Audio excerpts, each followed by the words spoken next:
नमस्कार दोस्तों, आप सभी लोगों का हमारे ऑफिशियल यूट्यूब चैनल में स्वागत है। मैं हूं श्यामानंद और आइए आज की सीरीज स्टार्ट करते हैं। सीटेड हिंदी की पेडागॉजी की।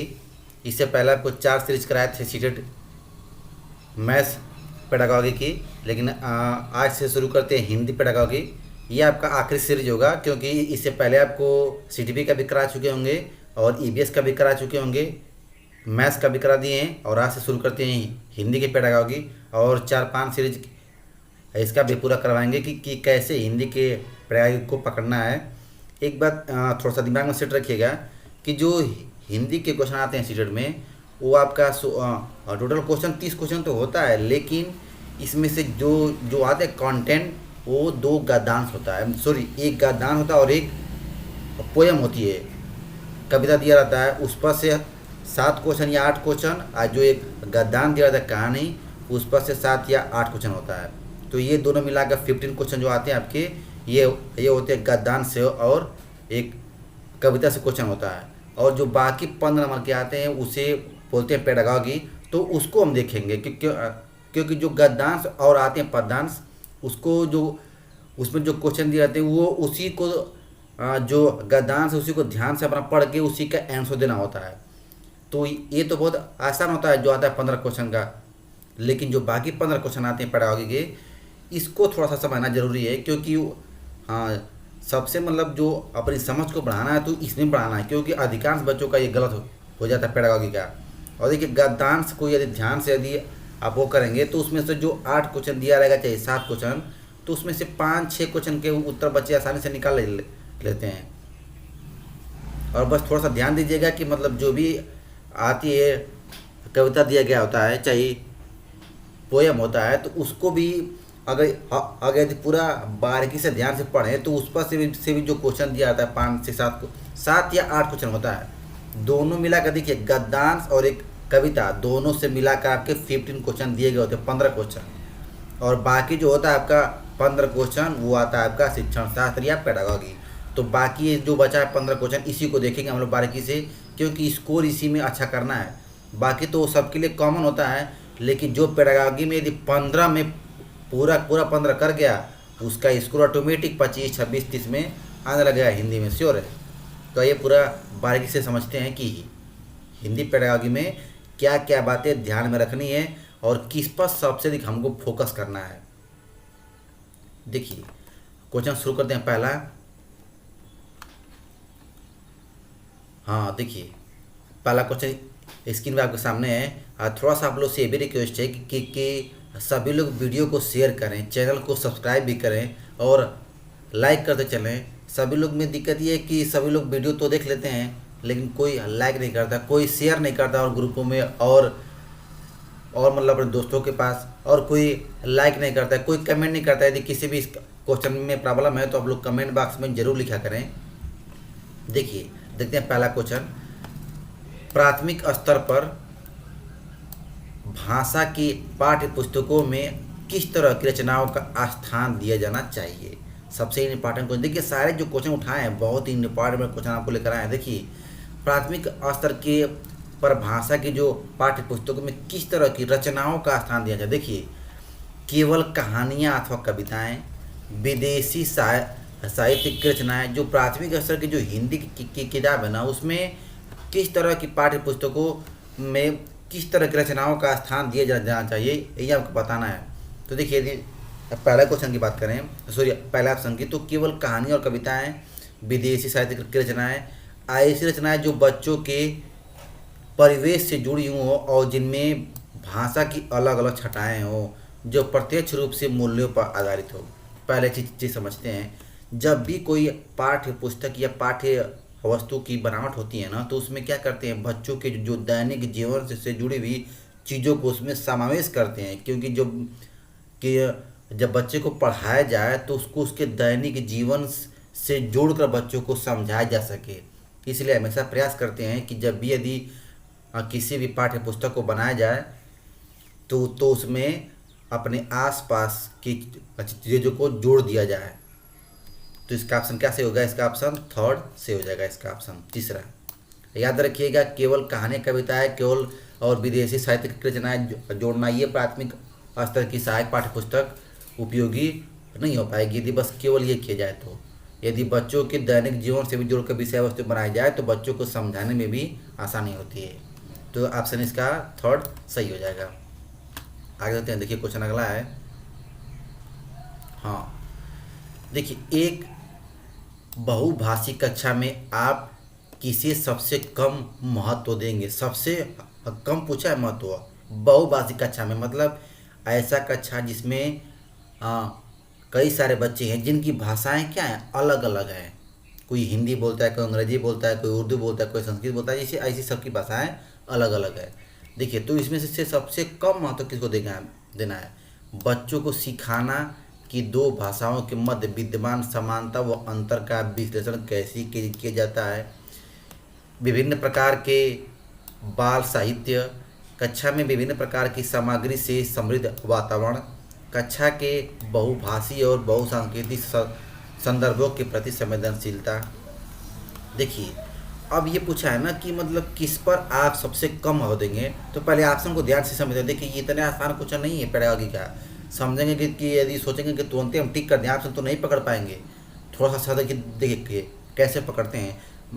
मान लीजिए कि आप टीचर हैं, आपकी कक्षा में कई सारे बच्चे हैं जिनकी भाषाएं अलग अलग हैं, तो आप पहले किस पर विशेष ध्यान देंगे, पहले इसको पकड़िए। देखिए, बच्चों को सिखाना कि दो भाषाओं के मध्य विद्यमान समांतर और अंतर का विश्लेषण कैसे किया जाता है, ये तो सही है, इस पर तो विशेष ध्यान देना चाहिए हमको।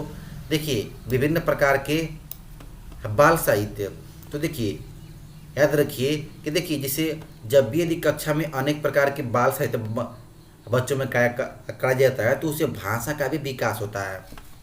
ये भी सही है, कक्षा के विभिन्न प्रकार की सामग्रियों से समृद्ध वातावरण। अब देखते हैं, याद रखिएगा वातावरण जो होता है ना, इससे बच्चों के विकास में सबसे अधिक उपयोगी होता है। याद रखिएगा हमेशा जिसे बच्चों को ना उनके उपयोगी वातावरण में ही शिक्षा देना चाहिए। ये भी एकदम बहुत इम्पोर्टेंट ये सेंटेंस है। तो देखिए, ये भी सही है। तो किस पर कम देना चाहिए महत्व ना? कक्षा में बहुभाषी और बहुसांस्कृतिक संदर्भों के प्रति संवेदनशीलता, इस पर हमको एक अध्यापक के तौर पर बहुत कम देना चाहिए महत्व। क्योंकि देखिए बहुसांस्कृतिक संदर्भ ना, तो देखिए यदि संस्कृति में अनेक प्रकार की भाषाओं का प्रयोग करें या उसके प्रति संवेदनशीलता, तो इस पर अध्यापक को महत्व उतना नहीं देना चाहिए लेकिन उतना नहीं, बाकी की अपेक्षा कम देना चाहिए। और देखिए एक चीज़ और समझिएगा, बाकी जो तीनों ऑप्शन ये बहुत सूटेबल ऑप्शन है, इन सबको ध्यान में सेट रखिएगा कि ये सब यदि ऑप्शन बनते हैं सीट के यदि किसी भी क्वेश्चन के ऑप्शन में, तो अधिकांशतः सही होते हैं। तो ऑप्शन क्या जाएगा इसका करेक्ट? ऑप्शन इसका फोर्थ हो जाएगा। हाँ, आगे देखिए क्वेश्चन अगला है। देखिए, भाषा, याद रखिएगा लैंग्वेज की बात कर रहे हैं। देखिए, यदि हिंदी के पढ़ाई को आप समझ गए तो याद रखिएगा इसके बाद आता है या तो ये जो आता है चूज करने के लिए optional language, English, Sanskrit, Urdu, अनेक प्रकार के लगभग 20 या 22 भाषाओं में होता है पेपर। वो जो ऑप्शन में एक बच्चे चुनते हैं तो उनको भी पेडागोजी समझने में बहुत आसानी होगी। याद रखिएगा जो हिंदी का पेडागोजी समझ गया उसको जो शेष जो ऑप्शन जो उसका होता है सब्जेक्ट, जैसे किसी का इंग्लिश है, किसी का संस्कृत है, तो उसको भी बहुत आसानी होती है समझने में। देखिए, भाषा नियमों की जानकारी से निखरती है, विद्यालय में ही सीखी जाती है, एक नियमबद्ध व्यवस्था है, सदैव व्याकरण के नियम का ही अनुगमन करती है। अब ये एक बात तो पहले समझ जाइए कि देखिए, हाँ, ये जिस क्वेश्चन के ऑप्शन में आपको ये दिखाई दे सदैव, केवल ही, सिर्फ, ये सब वर्ड ध्यान से फिर से सुनिए क्या बोल रहे हैं। किसी भी क्वेश्चन में सीट के यदि ऑप्शन में आपको ये शब्द दिखाई दे केवल ही, सिर्फ, सदैव, हमेशा, यदि ये सब शब्द दिया है तो ये सब ऑप्शन अधिकांशतः गलत होते हैं। क्योंकि ये सब कभी जिद्दी नहीं बनना है कि नहीं हमेशा ये करना है, हमेशा ये करना है, हमेशा ये सदैव करना है, केवल ही करना है, ऐसा नहीं। ये सब शिक्षण में कभी प्रयोग नहीं होती, ये सब निगेटिव वर्ड कहलाते हैं। याद रखिएगा, यदि ऐसा कहीं भी आए तो तुरंत उसको काट दीजिए, समझिए कि वो अधिकांश तक गलत होते हैं। ये बात एकदम विशेष तौर पर ध्यान में रखिए। अब देखिए, ये सदैव तो एकदम गलत हो जाएगा, सदैव व्याकरण। एक बात याद रखिएगा, हिंदी के या भाषा के किसी भी शिक्षण शास्त्र में व्याकरण का उतना महत्व नहीं होता है। व्याकरण का महत्व है लेकिन बहुत कम, उतना महत्व नहीं होता व्याकरण का। अब देखते हैं, नियमों की जानकारी से ही निखरती है। तो ये कोई ज़रूरी नहीं है कि एक बच्चे की भाषा कैसे निखरेगी वो नियम जानेगा, नहीं, विद्यालय में ही सीखी जाती है, ये भी गलत है। कोई ज़रूरी है कि एक बच्चा विद्यालय से ही भाषा सीखता है, नहीं। लेकिन भाषा है क्या, एक नियमबद्ध व्यवस्था है। क्या है, एक क्रमबद्ध व्यवस्था है एक भाषा, लैंग्वेज। और याद रखिएगा, यह भाषा या तो इंग्लिश भी हो सकती है, या तो हिंदी भी, या संस्कृत भी, अरबी, फारसी, मराठी, कोई भी भाषा हो सकती है। लेकिन कैसी होती है, सभी भाषाएं नियमबद्ध व्यवस्था है। ये ऑप्शन इसका थर्ड सही होगा। एकदम बारीकी से क्वेश्चन को समझते चलिए, और सभी लोग शेयर करें यार वीडियो को, और लाइक भी करते जाएं, और पूरा बारीकी से मेरी बात को सुने, तभी समझ बना पाएंगे। देखिए बहुत बच्चे ऐसे होते हैं जो वीडियो खोलेंगे, कुछ क्वेश्चन देखेंगे, फिर उसके बाद छोड़ देते हैं। ऐसा करेंगे तो कभी आपकी तैयारी सुदृढ़ रूप से नहीं हो पाएगी। पहले पूरी वीडियो को ध्यान से बारीकी से देखते चलें, हर एक बात को ध्यान से सुनेंगे ना, तो आपकी समझ ऑटोमेटिक बढ़ जाएगी। समझ में आने लगेगा कि कौन सा ऑप्शन सही है, कौन सा ऑप्शन गलत है, कैसे हमको ऑप्शन पकड़ना है। हाँ, आगे देखते हैं, क्वेश्चन देखते हैं। देखिए, प्राथमिक स्तर पर भाषा शिक्षण में बातचीत एक मुख्य उपकरण है। देखिए, प्राथमिक स्तर में यदि भाषा शिक्षण की बात करें, लैंग्वेज प्रणाली में, तो बातचीत मतलब कम्युनिकेशन, दो लोगों में या आपस में बातचीत करना एक मुख्य उपकरण है। क्योंकि बच्चों को वार्ता करना अच्छा लगता है, ये तो ऐसी गलत है। ये कोई ज़रूरी थोड़ा है कि नहीं सबको बात करना अच्छा लगता है। बच्चों को खेलना अच्छा लगता है, ये भी गलत है। बच्चों को पाठ्य पुस्तक में यह धारणा पहले से ही प्रस्तावित है, ये भी गलत है। कई पाठ्य पुस्तक में है क्या कि आपस में बच्चे बात करेंगे। तो 3 ऑप्शन तो ऐसे ही कट गया, तो जाहिर सी बात है कि ऑप्शन 4 सही होगा। यह सीखने और सीखी हुई वार्ता को सुचारू रूप से बनाने का एक आधारभूत माध्यम है। ऑप्शन इसे क्या हो जाएगा, ऑप्शन 4 इसका सही हो जाएगा। और याद रखिएगा, वार्तालाप से, आपस में बातचीत करने से, हाँ, जो भाषा का विकास सबसे अधिक होता है। यदि आपसे क्वेश्चन ये पूछ दे कि भाषा का विकास सबसे अधिक कैसे होता है, तो याद रखिएगा वार्तालाप से, आपस में बातचीत करने से। चाहे ग्रुप डिस्कशन कराया जाए, वार्तालाप कराया जाए, चाहे बाल साहित्य कराया जाए बच्चों में, उससे भाषा का विकास होता है। ये भी दिमाग में अपनी बात सेट रखिएगा। हाँ, देखते कुछ, हाँ आगे देखिए पूरा क्वेश्चन है।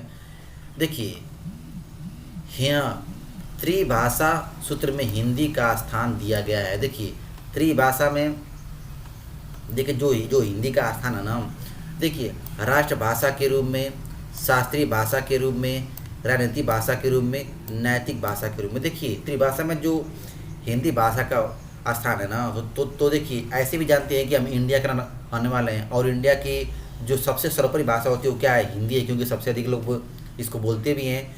तो देखिए, इसको यदि त्रिभाषा में बताया तो ये क्या है, राष्ट्रभाषा के रूप में इसको घोषित किया जाता है। ऑप्शन इसका फर्स्ट सही होगा। हाँ, आगे देखते हैं, थोड़ा सा एक चीज़ और भी जानिए। देखिए, राष्ट्रभाषा हिंदी है, लेकिन पूछ देगा अंग्रेजी, तो अंग्रेजी एक ग्लोबल लैंग्वेज उसको मानते हैं, अंतर्राष्ट्रीय भाषा होती है। ये भी क्वेश्चन सीट में आ चुका है, तो याद रखिएगा ग्लोबल लैंग्वेज क्या है, तो इंग्लिश को कहते हैं।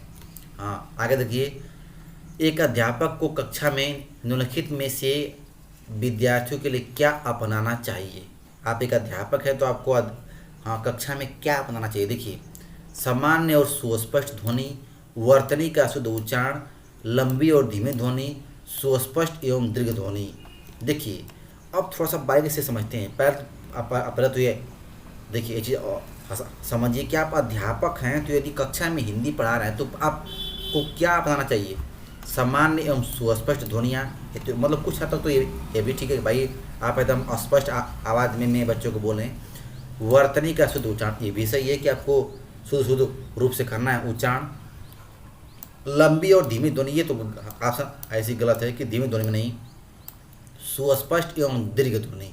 अब देखते हैं कि देखिए, सबसे पहले तो याद रखिएगा, यदि भाषा की बात करें तो भाषा में सबसे अधिक महत्वपूर्ण होता है ना उच्चारण करना, प्रोनाउंसिएशन।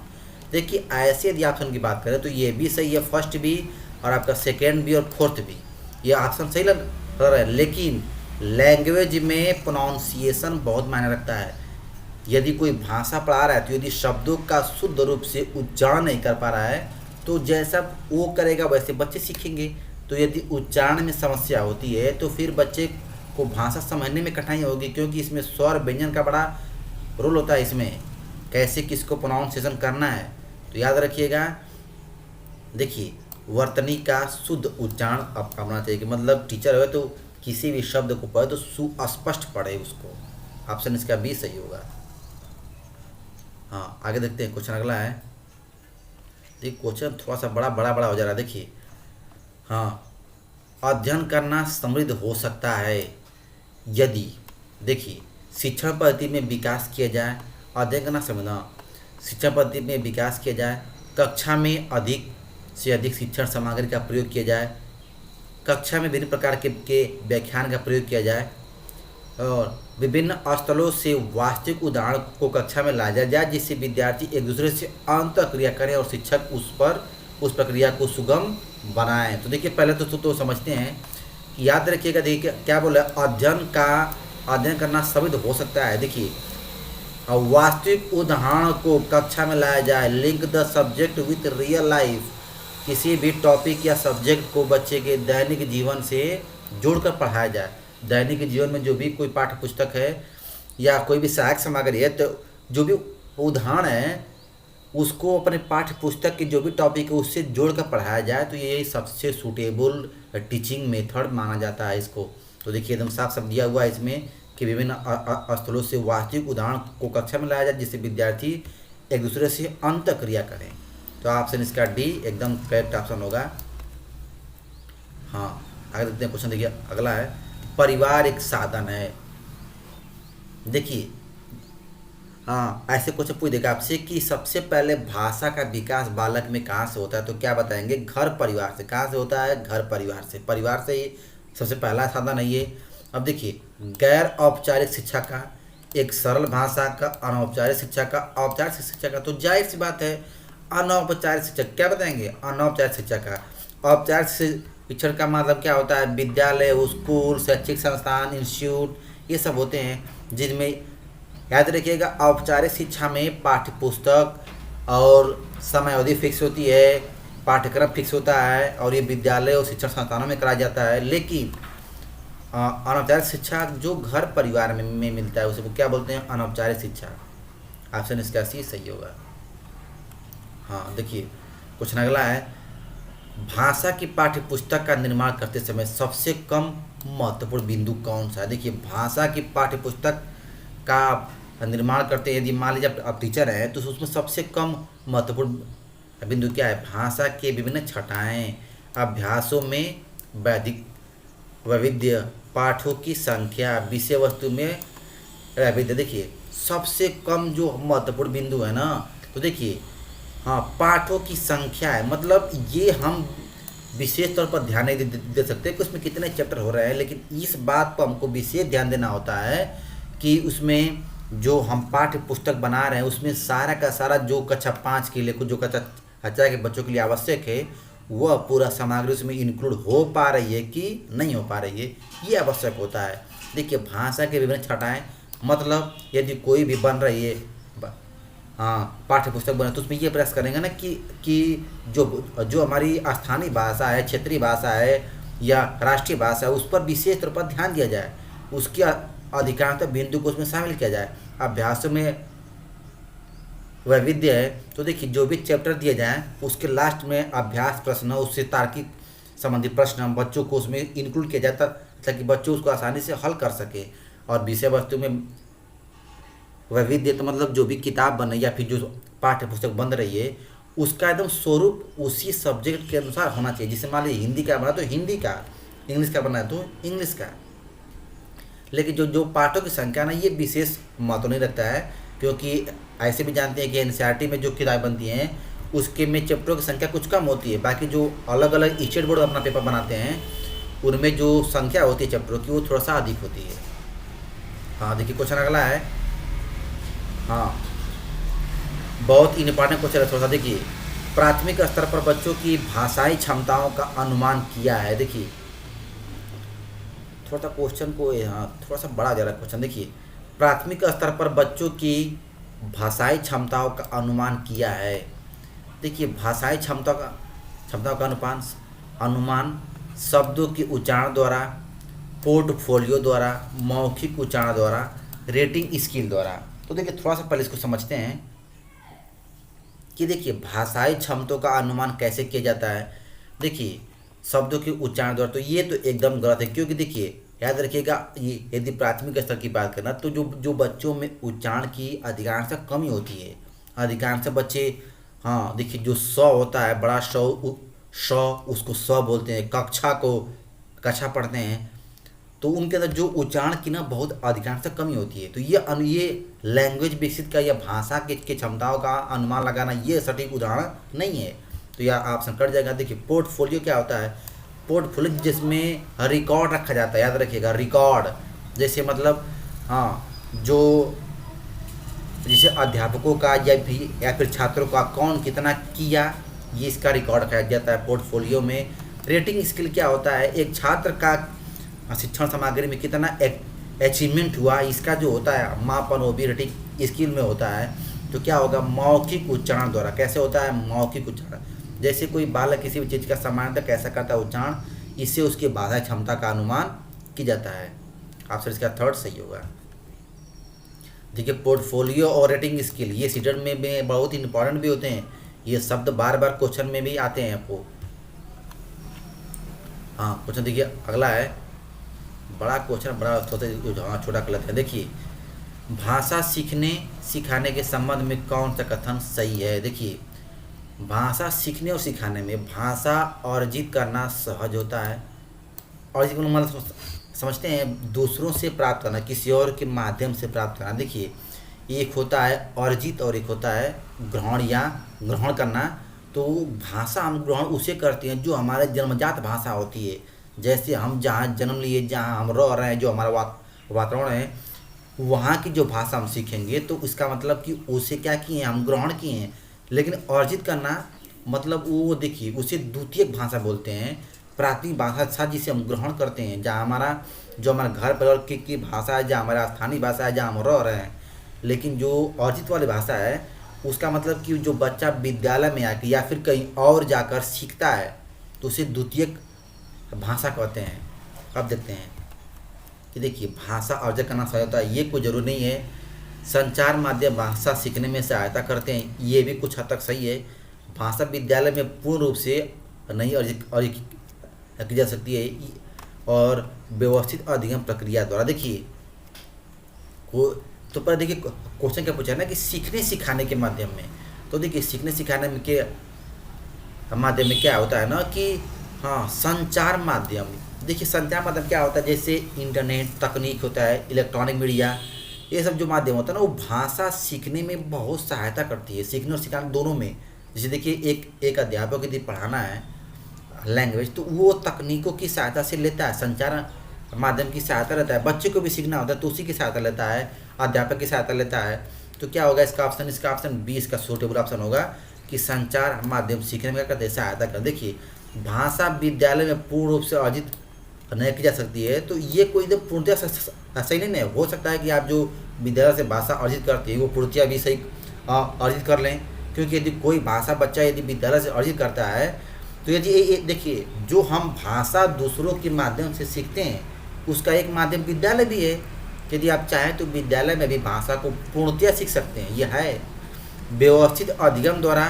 अध्ययन मतलब सीखना सिखाना, ये तो सामान्य प्रक्रिया हो जाएगी। इसमें कोई केवल पर्टिकुलर भाषा की बात नहीं है, इसमें व्यवहार भी आप सिखा सकते हैं। हम किसी को देखकर अपने आप को के व्यवहार में बदलाव भी ला सकते हैं। तो ये सामान्य बात है। ऑप्शन बी इसका सही होगा। हाँ आगे देखिए क्वेश्चन अगला है, प्राथमिक स्तर पर कहानी का शिक्षण का उद्देश्य है। देखिए हाँ प्राथमिक स्तर पर देखिए याद रखिएगा कहानी से प्राथमिक स्तर के बच्चों में किसका विकास होता है? यदि देखिए एक आता है मौन वाचन करना, तो मौन वाचन यदि छात्र कर रहे हैं या कोई कहानी पढ़ रहे हैं तो पहली बात कहानियों की जो घटनाएं होती हैं उससे बालक क्या होते हैं, संवेदनशील होते हैं, प्रेरित होते हैं, अपने जीवन में होने वाली घटनाओं से जोड़ने का प्रयास करते हैं। यदि कहीं भविष्य में घटनाएं होती हैं तो उससे वो संबंधित करते हैं उसको। ये इस तरह का उनको ज्ञान होता है और वो कहानियों से उनको सीख मिलती है। ये बात दिमाग में सेट रखिएगा। और मौन वाचन से बच्चे के तर्क शक्ति, सोचने की क्षमता का विकास होता है। अब देखते हैं कहानी का सृजन का उद्देश्य है सभी कहानियों द्वारा हिंदी भाषा का परिचय करवाना, कहानी लेखन के विभिन्न शैलियों से परिचय कराना, कहानी को रंगीन चार्ट पोस्टर द्वारा समझाना, पाठचर्या सहगामी क्रियाएं करवाना। देखिए आप समझते हैं कि सभी कहानियों द्वारा हिंदी भाषा का परिचय कराना, तो ये कोई सूटेबल ऑप्शन नहीं है कि इसके हाँ सभी कहानियों से हिंदी भाषा का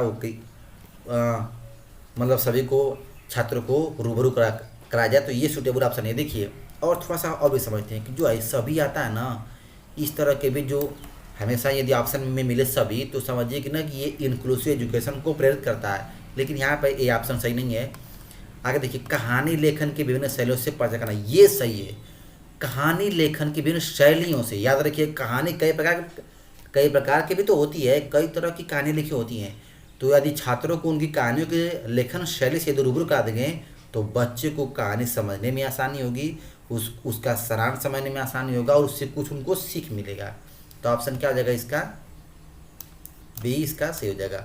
और देखिए रंगीन चार्ट और पोस्टर ना, तो पोस्टर और रंगीन चार्ट अधिकांशतः डायग्राम वाले जो सब होते हैं सब्जेक्ट, जैसे कला का हुआ, गणित हुआ, साइंस हुआ, इन सब में चार्ट या रंगीन पोस्टर को मतलब बच्चों को बनाया जाता है। किसी लैंग्वेज में इसका मुख्य रोल नहीं होता है भाषा के विकास में।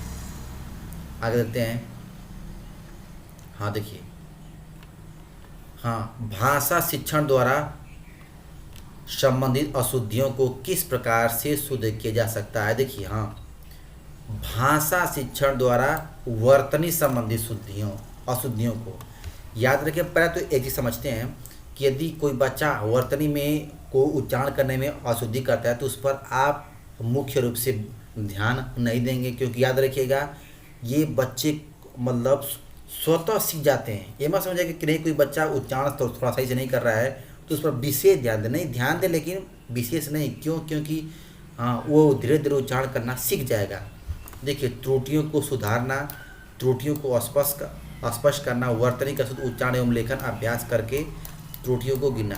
तो एकदम जाहिर सी है कि वर्तनी का शुद्ध उच्चारण एवं लेखन अभ्यास करके। देखिए यदि लेखन आप ऐसे भी समझते होंगे कि यदि कोई सब्जेक्ट आपको जल्दी याद नहीं होता है तो उसको यदि लिख के उसको याद करें तो वो सबसे सूटेबल दिमाग में सेट होता है। तो ये भी एक अच्छा माध्यम है अपने अशुद्धियों को दूर करने का। ऑप्शन सी इसका सही ऑप्शन होगा। हाँ आगे देखते हैं क्वेश्चन। देखिए एक से अधिक भाषाओं का प्रयोग, याद रखिएगा बाईलैंग्वेज या मल्टी लैंग्वेजिस्ट होता है। तो आप ये भी जानते होंगे कि जो दो भाषा बोलता है बाईलैंग्वेज, मल्टी लैंग्वेज मतलब कई सारी भाषाएं। तो यदि आप एक से अधिक भाषाओं का प्रयोग किसी भी एक भाषा में निपुणता में बाधक है, कक्षाई जटिलताओं को बढ़ाता है, शिक्षकों के लिए गहन समस्या है, संज्ञानात्मक विकास में सहायक होती हैं। सबसे पहले तो आप एक बात यहाँ सेट रखिएगा कि जो अध्यापक एक से अधिक भाषाओं का प्रयोग करता है वह छात्रों में अधिकांश विकास का योगदान करता है, हमेशा एक भाषा में नहीं। आप यदि कोई सब्जेक्ट पढ़ा रहे हैं तो उसमें उससे जुड़ी हुई कई सारी भाषाओं का प्रयोग करेंगे तो छात्रों में संज्ञानात्मक विकास होगा। याद रखिएगा ये कोई बाधक नहीं होती है, कई सारे भाषाओं का प्रयोग ये कोई कक्षा में बाधक नहीं है। डाइवर्सिटी इन द लैंग्वेज, विभिन्नता भाषा में विभिन्नता हमको कई सारे भाषाओं सीखने का अवसर देता है। तो याद रखिएगा, इसको दिमाग में सेट रखिएगा। इस तरह के क्वेश्चन पेपर में आते हैं तो ये बाधक नहीं है। ऑप्शन क्या होगा इसका, 4 सही हो जाएगा। ये संज्ञानात्मक विकास को दिखाता है। हाँ आगे देखते हैं क्वेश्चन अगला। देखिए प्राथमिक स्तर के शिक्षकों में पाया जाता है। देखिए प्राथमिक स्तर के विद्यार्थियों में, सोचिए शिक्षकों ने विद्यार्थियों में पाया जाता है अनुकरण करना, निरीक्षण करना, कला करना और प्रयोग करना। तो याद रखिएगा प्राथमिक स्तर के जो बच्चे होते हैं 1 से 5 तक, उनमें क्या पाया जाता है, अनुकरण करना मतलब सुनकर याद करना, निरीक्षण करना, जांच पड़ताल करना, कला करना या प्रयोग करना तो प्राथमिक स्तर के बच्चे कभी जानेंगे ही नहीं, निरीक्षण करना भी नहीं जानेंगे। और देखिए कला करना किसी भी लैंग्वेज में इसका प्रयोग नहीं है, तो ऑप्शन सही क्या आ जाएगा, इसका ऑप्शन ए से हो जाएगा अनुकरण करना। एकदम सबसे सूटेबल ऑप्शन इसका ये होगा कि प्राथमिक स्तर के बच्चे भाषा में अनुकरण करना सबसे अच्छे तरीके से जानते हैं। तो ये आपका पूरा क्वेश्चन आज का सीरीज समाप्त हो गया, सीट के का हिंदी पढ़ा हो गया। देखिए इसके बाद फिर अगली सीरीज आएगी। और देखिए आप लोग से एक बात रिक्वेस्ट है कि आप लोग वीडियो को ना पूरा ध्यान से पूरा देखते हैं। देखिए आप सुने मेरी बात को कि क्या किस क्वेश्चन को हम कैसे से समझा रहे हैं। यदि इस बात को ध्यान में यदि सेट कर लिए तो आपका एक भी क्वेश्चन गलत नहीं होगा। और याद रखिएगा हमारा खुद आपको स्कोर बता रहे हैं सीट के। देखिए हर सेक्शन में याद रखें जो 75 नंबर की आती है ना पेडागॉजी, तो मेरा 75 में मेरा 74 क्वेश्चन सही था। याद रखिएगा पेडागॉजी में मेरा सिर्फ एक क्वेश्चन गलत था, 74 क्वेश्चन मेरा सही था खुद का, तब जाके 123 नंबर स्कोर कर पाए। पेडागॉजी गलत कभी नहीं हो गया, यदि समझ गए आप तो कभी नहीं गलत हो सकता है। कंटेंट भले आपको याद हो चाहे नहीं हो, फैक्ट कोई क्वेश्चन है तो कोई याद है चाहे नहीं है, लेकिन पेडागॉजी में समझ आपकी बनी है तो आपका एक भी क्वेश्चन दायां बायां नहीं होगा। और आप लोगों से एक बात रिक्वेस्ट है कि सारे वीडियो को ध्यान से देखें और चैनल को सब्सक्राइब जरूर करें यार, कोई सब्सक्राइब नहीं करता है। और वीडियो को शेयर भी करें और जो भी समस्या हो कमेंट बॉक्स में ज़रूर बताएं। थैंक्स।